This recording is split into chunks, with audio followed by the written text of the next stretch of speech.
വൈഗ കഴുത്തൊഴിയുന്നത് കണ്ടതും ധ്രുവ് കുനിഞ്ഞു വന്ന് ലാപ്പ് അവളുടെ മടിയിൽ നിന്നും ബലപ്പെട്ടെടുത്ത് മാറ്റി. എന്നിട്ട് അവളുടെ തോളിലും കഴുത്തിലുമായി മസാജ് ചെയ്യാൻ തുടങ്ങി. അവൾ പതിയെ അവളുടെ തല അവൻ്റെ തുടയിലേക്ക് വെച്ചു കണ്ണുകളടച്ചു. അവൻ്റെ കൈകൾ അവളുടെ തലമുടിയെ തഴുകിക്കൊണ്ടിരുന്നു.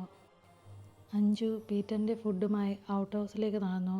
അവൾ ചെല്ലുമ്പോൾ പീറ്റർ ആരെയോ കോൾ ചെയ്ത് നിൽക്കുകയാണ്.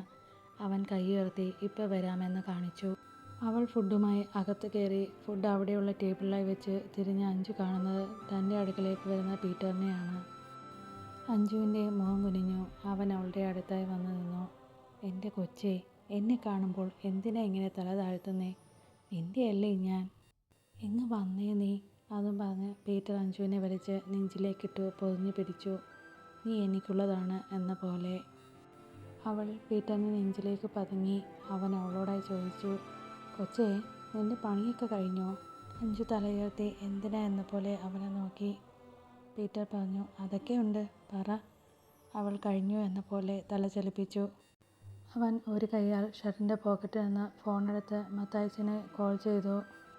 മത്തായി ഫോൺ കയ്യിലേക്കെടുത്ത് ഇതിപ്പോൾ ആരാ വിളിക്കുന്നത് എന്നും പറഞ്ഞ് മറുതലക്ക് നിന്ന് പീറ്ററിൻ്റെ ഗാംഭീര്യമാർന്ന സ്വരം പുറത്തേക്ക് വന്നു. അതേ, ഞാൻ പീറ്ററാണ്.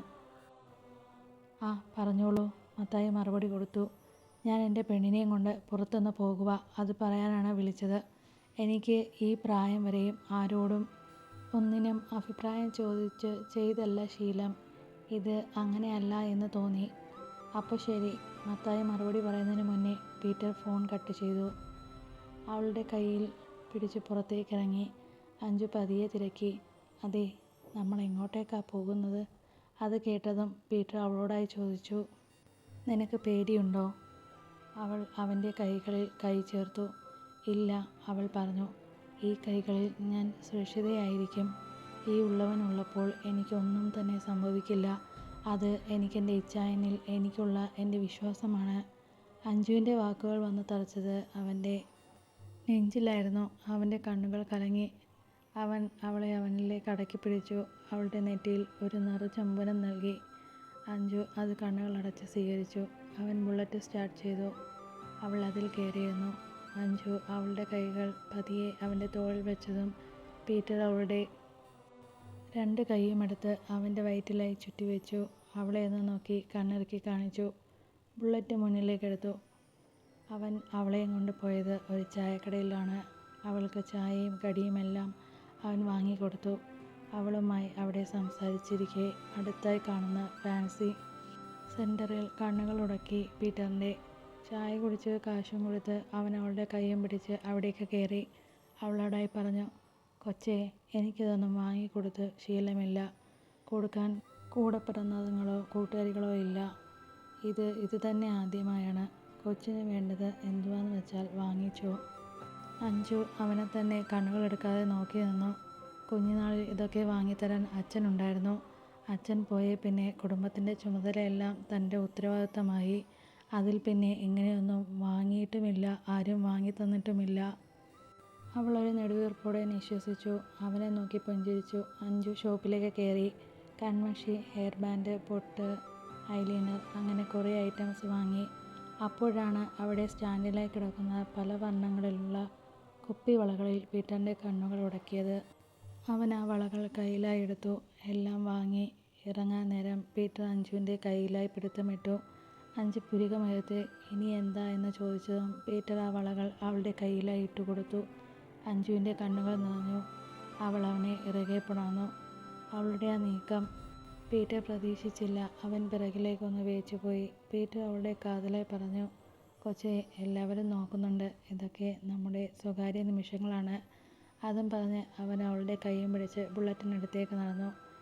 എബി ബസ് സ്റ്റോപ്പിൽ നിൽക്കുകയാണ് ഇപ്പോൾ. വരുന്ന ബസ്സിലെല്ലാം എണ്ണമെടുക്കുകയാണ്. ഇതിലും ഇല്ലല്ലോ കർത്താവേ എന്ന് പറഞ്ഞു തീർന്നില്ല.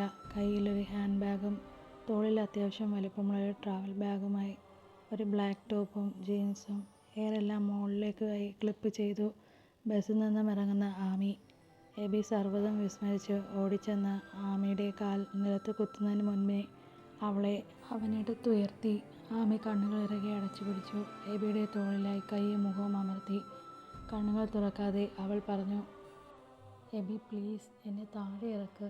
അവനിൽ നിന്നും ഒരു പ്രതികരണവും ഇല്ല എന്ന് കണ്ടതും അവൾ മുഖമുയർത്തി അവനെ നോക്കി.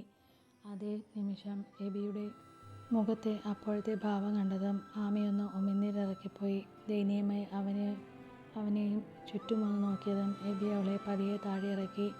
അവളുടെ കയ്യിൽ കൈകോർത്തു കാറിൻ്റെ അടുത്തേക്കായി നടന്നു. ആമി ചോദിച്ചു, എവിടെ ധ്രുവാൻ്റെ വൈക? എബി പറഞ്ഞു, അവർ രണ്ടാളും വീട്ടിലുണ്ട്.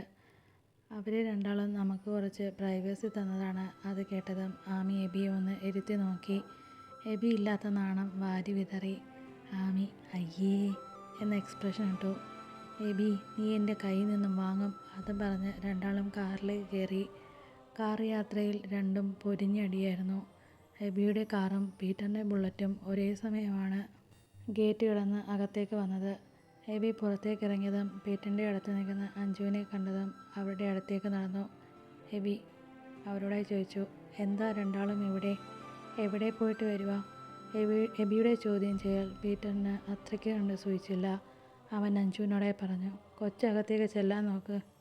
പിന്നെ ഇതൊന്നും തന്നെ ബോധിപ്പിക്കേണ്ട കാര്യം എനിക്കില്ല.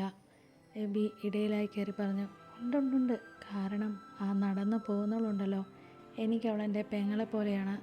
പിന്നെ അച്ചായ ധ്രുവിനോടും അത്താച്ചനോടും പറഞ്ഞത് ഞാൻ അറിഞ്ഞു.